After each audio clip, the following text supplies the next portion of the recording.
ಅಂದುಕೊಳ್ಳಬಹುದು. ದಕ್ಷಿಣ ಸ್ವಾಮಿ ಪಂಚ ಸಂಸ್ಕಾರ ಸಪ್ತ ಪಂಚಮಿ ಅರುಣೋದಯ ಕಿರಣೋದಯ ಸೃಷ್ಟಿ ಸೂರ್ಯ ಉದಯಕ್ಕಿಂತ ಮುಂಚಿತವಾಗಿ ಎದ್ದಂತ ನಾನು ನದಿಯಲ್ಲಿ ಸ್ನಾನವನ್ನ ಮಾಡಿ ಕರದಲ್ಲಿ ಗಂಗೆಯನ್ನ ಬಿಡಿದು ಮೂಡಿ ಬರುವ ಭಗವಾನ್ ಮಾಸ್ಟರ್ಗೆ ಅಜ್ಜೆಯನ್ನ ಇಟ್ಟು ನನ್ನ ಕುಲದೇವತರಾದಂತಹ ಶ್ರೀಹರಿಯನ್ನ ಮನಸ್ಸಾರೆ ಪೂಜಿಸಿ ಮಡದಿ ಪ್ರಭಾವತಿ ಮಾಡತಕ್ಕಂತ ಮೃಷ್ಟಾನ್ನವನ್ನ ಸವಿದುಂಡು ಅಂಗಕ್ಕೆ ಒಪ್ಪುವಂತ ವಸ್ತ್ರ ಆಭರಣಗಳನ್ನ ತಟ್ಟುಕೊಂಡು ಸಾಲದು ಎಂಬ ಕಾರಣಕ್ಕಾಗಿ ನತ್ತಿಯ ಮೇಲೆ ಮುತ್ತಿನ ಕಿರೀಟವನ್ನ ಹೊತ್ತು ನೇರವಾಗಿ ನದಿಯ ದಡದತ್ತ ಸೇರಿದೆ.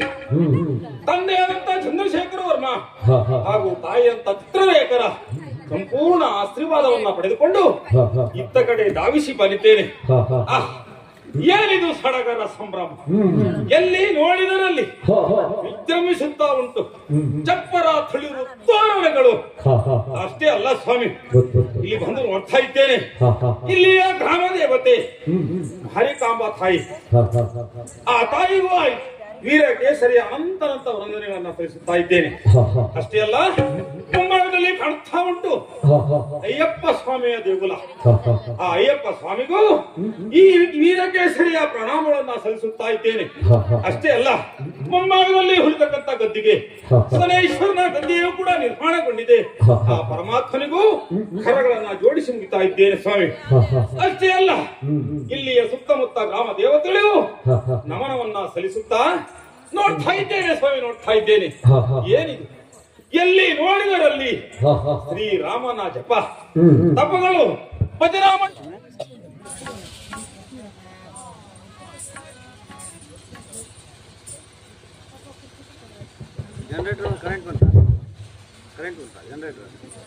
ಅಷ್ಟೇ ಅಲ್ಲ ಸ್ವಾಮಿ, ಎಲ್ಲಿ ನೋಡಿದರಲ್ಲಿ ಶ್ರೀರಾಮನ ಜಪತಪಗಳು ನಡೆಯುತ್ತಾ ಉಂಟು, ಹೋಮ ಯಜ್ಞಾದಿಗಳು ನಡೆಯುತ್ತಾ ಉಂಟು. ಇವನ್ನೆಲ್ಲ ನೋಡ್ತಿದ್ದಂತ ಈ ನನ್ನ ಮನಸ್ಸಿಗೆ ಆನಂದವೇ ಸರಿ. ಅಷ್ಟೇ ಅಲ್ಲ ಸ್ವಾಮಿ, ದೂರದಲ್ಲಿ ವಿಸಿ ನೋಡ್ತಾ ಇದ್ದೇನೆ, ಪಂಡಿತರು, ಕಲಾ ಪಂಡಿತರು, ಗುರುಗಳ ಆಗಮನ ಆಗ್ತಾ ಉಂಟು. ಇತ್ತ ಭಾಗದಲ್ಲಿ ನೋಡ್ತಾ ಇದ್ದೇನೆ ಸ್ವಾಮಿ, ಗಾಯನಗಳನ್ನ ಹಾಡ್ತಾ ಇದ್ದಾರೆ. ತಿರುಗಿ ನೋಡುವುದಾದರೆ ಅಲ್ಲಿ ಹಾಡುವಂತ ಗಾಯನಕ್ಕೆ ಶ್ರೇಷ್ಠ ನರ್ತನಿಯೂ ಕೂಡ ಕಂಡು ಬರ್ತಾ ಉಂಟು. ಅಷ್ಟೇ ಅಲ್ಲ, ಮುಂಭಾಗದಲ್ಲಿ ನೋಡ್ತಾ ಇದ್ದೇನೆ ಪ್ರಜಾ ಪರಿವಾರದವರು ಅರಸನ ಆತುರದ ಮಾತುಗಳನ್ನು ಆಲಿಸುವುದಕ್ಕಾಗಿ ಆಸೀನರಾಗಿದ್ದಾರೆ. ತಿರುಗಿ ನೋಡುವುದಾದ್ರೆ ಹಿಂಭಾಗದಲ್ಲಿ ಹಿಮ್ಮೇಳದವರು ಸಡಗರ ಸಂಭ್ರಮದಿಂದ ವಾದ್ಯಗೋಷ್ಠಿಗಳನ್ನ ನುಡಿಸುತ್ತಾ ಇದ್ದಾರೆ ಸ್ವಾಮಿ.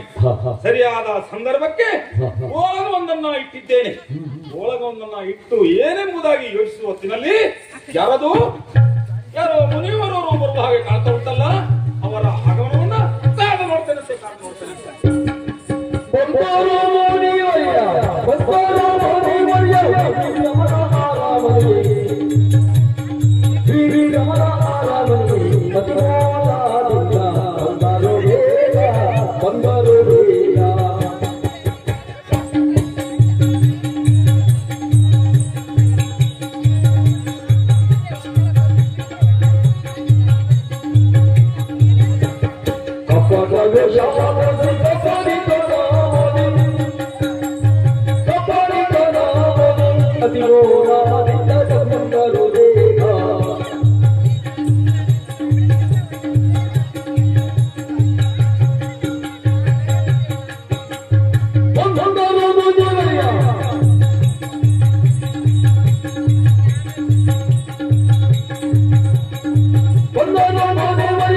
ಕೆಲವರಿಗೆ ಹೆಸರು ಎರಡು ವಿಧದಲ್ಲಿ ಪ್ರಧಾನ, ಒಂದು ಅಂಕಿತವಾಗಿ ಮತ್ತೊಂದು ಅನ್ವರ್ಥವಾಗಿ ಎಂಬಂತೆ.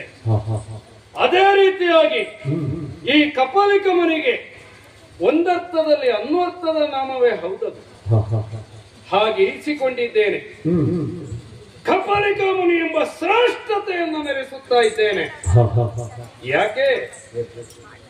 ಒಂದು ಕಾಲದಲ್ಲಿ ಈ ಕಾಳಿಕಾಲಯಕ್ಕೆ ಆಕಸ್ಮಿಕವೋ ಅನಿವಾರ್ಯವೋ ಆಗಿ ಬಂದವ ನಾನು, ಬೇಟೆಗಾಗಿ ಬಂದವರು ನಾನು.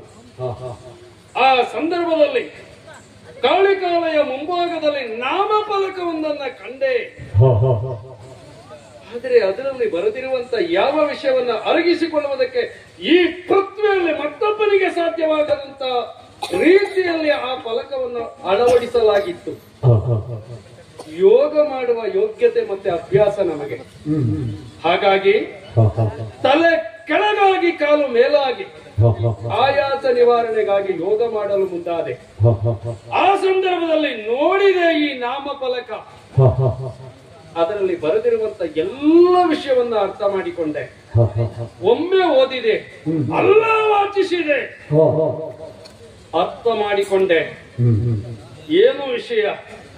ವಿಶೇಷವಾಗಿರುವಂತ ವಿಚಾರವನ್ನ ಆ ನಾಮಫಲಕದಲ್ಲಿ ಬಂಧಿಸಿಡಲಾಗಿದೆ ಅಥವಾ ಬರೆಸಿಡಲಾಗಿದೆ.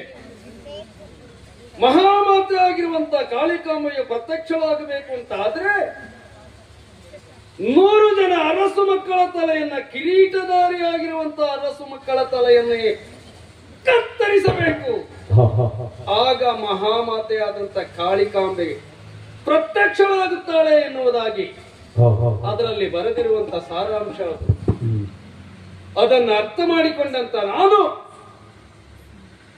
ಅನೇಕ ಅಘೋರಿಗಳನ್ನ, ಪೃಥ್ವಿಯ ಮೂಲೆಯಲ್ಲಿರುವಂತಹ ಅಘೋರಿಗಳನ್ನೆಲ್ಲ ಸಂದರ್ಶಿಸಿದೆ.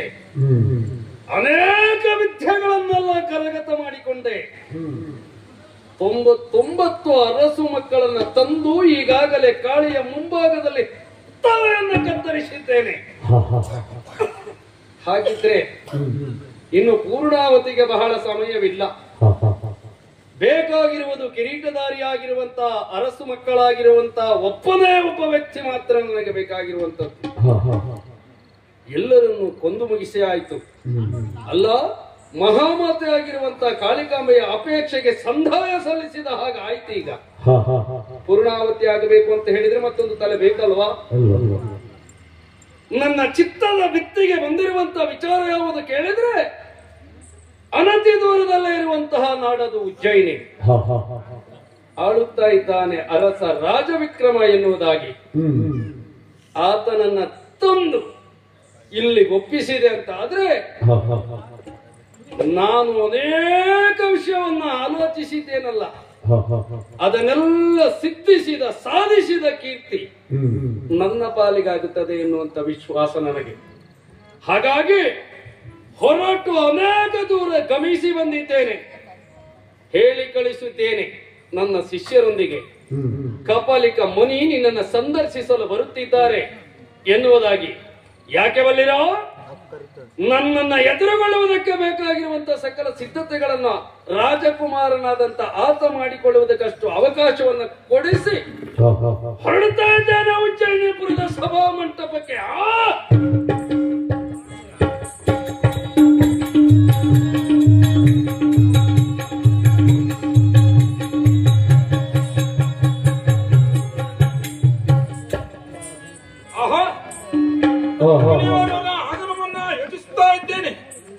ಬರುವಿಕೆಯನ್ನ ಕಾಯ್ತಾ ಇದ್ದೇನೆ ನೋಡುವ.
ಸ್ವಾಮಿ ಮುನಿಯೋತ್ತಮರೇ, ರಾಜನ್, ನಮ್ಮ ಈ ನಾಡಿನವರೆಗೂ ಬಂದಿದ್ದೀರಿ. ಬಂದವರನ್ನ ಯಾಕೆ ಬಂದೀರಿ ಅಂತ ಕೇಳಬಾರದಂತೆ ತರವಲ್ಲ ಅಂತ. ಆದರೂ ನಿಮ್ಮಂಥವರನ್ನ ಕಂಡಾಕ್ಷಣವೇ ಈ ರಾಜದ ನೀತಿಯೇ ಹಾಗೆ. ನಿಮ್ಮ ಪಾದ ಸ್ಪರ್ಶದಿಂದ ನಮ್ಮ ಜೀವನವು ಪಾವನವಾಯಿತು ಎಂಬುವಂತ ಬಯಕೆ ನನಗೆ ಕೇಳಿ ಬರ್ತಾ ಉಂಟು. ಒಂದು ಮಾತು ಹೇಳಿದೆ, ಏನು ಕರೆದರೂ ಸಹ ತಾವು ಬರುವವರಲ್ಲ, ಬರಬೇಡಿ ಅಂತ ಹೇಳಿದ್ರು ನೀವು ನಿಲ್ಲುವವರಲ್ಲ. ಆದರೂ ನಮ್ಮ ನಾಡಿನತ್ತ ಬಂದಿದ್ದೀರಿ ಅಂತಾದ್ರೆ ಯಾಕೆ ಬಂದೀರಿ, ಏನು ವಿಷಯ, ನನ್ನಿಂದ ಏನಾಗಬೇಕು ಎನ್ನುವಂತ ಪ್ರಶ್ನೆ ನಿನ್ನ ಅಲ್ಲವಾ ರಾಜ? ಸ್ವಾಮಿ, ಯಾವತ್ತು ಹಾಗೆ ಕೆಲವೊಂದು ಬಾರಿ ದೇವರೇ ನಾವಿದ್ದಲ್ಲಿಗೆ ಬರುತ್ತಾನೆ, ನಮಗದು ಅರ್ಥ ಆಗುವುದಿಲ್ಲ ಅಷ್ಟೇ, ಸತ್ಯ. ಮತ್ತೆ ಹಲವು ಬಾರಿ ದೇವರಿದ್ದಲ್ಲಿಗೆ ನಾವು ಹೋಗುತ್ತೇವೆ. ಮನೆಯ ಮುಂಭಾಗಕ್ಕೆ ಒಬ್ಬ ಭಿಕ್ಷುಕ ಬರ್ತಾನೆ ಅಂತ ಆದ್ರೆ ಅವನಲ್ಲಿಯೇ ದೇವರನ್ನ ಕಾಣುವುದಕ್ಕೆ ನಿನ್ನಂತ ತಿಳಿದಂತ ಜ್ಞಾನಿಗಳಿಗೋ ಬುದ್ಧಿವಂತರಿಗೋ ಯೋಧರಿಗೋ ಯೋಗ್ಯತೆ ಇದ್ದವರಿಗೋ ಸಾಧ್ಯ ಆಗುತ್ತದೆ. ಸಾಧ್ಯ. ಅವನಿಗೆ ಹಿಡಿ ಅಕ್ಕಿಯನ್ನು ಅನ್ನವನ್ನು ನೀಡಿ ಸಂತೃಪ್ತಿಗೊಂಡೆವು ಅಂತ ಆದ್ರೆ ದೇವರು ನಮ್ಮ ಮನೆಗೆ ಬಂದ ಅಂತ ಅದರ ಅರ್ಥ ಆಗುತ್ತದೆ. ಸತ್ಯ. ಹಾಗೆ ಋಷಿಗಳು ಹಾಗೆ ಅಲ್ಲ, ಮುನಿಗಳು ಹಾಗೆ ಅಲ್ಲ, ತಪಸ್ವಿಗಳು ಹಾಗೆ. ಸತ್ಯ. ಅನೇಕ ಬಾರಿ ತಪಸ್ವಿಗಳನ್ನು ಸಂದರ್ಶಿಸುವುದಕ್ಕಾಗಿ ಅದೆಷ್ಟೋ ವರ್ಷ ಸಂಸಾರವನ್ನೇ ಸಸಾರ ಮಾಡಿ ಕಾಂತಾರವನ್ನು ಸೇರಿ ಓಡಾಟ ಮಾಡಿದ್ರು ನಾವೆಲ್ಲ ನಿಮ್ಮಂತವರ ಕೈಗೆ ಸಿಗುವವರಲ್ಲ. ಆದ್ರೂ ಕಾರ್ಯನಿಮಿತ್ತವಾಗಿ ನಿನ್ನ ಯೋಗ ಭಾಗ್ಯವೋ ಏನು ನನಗದು ಅರಿಯೇ ನಾನು.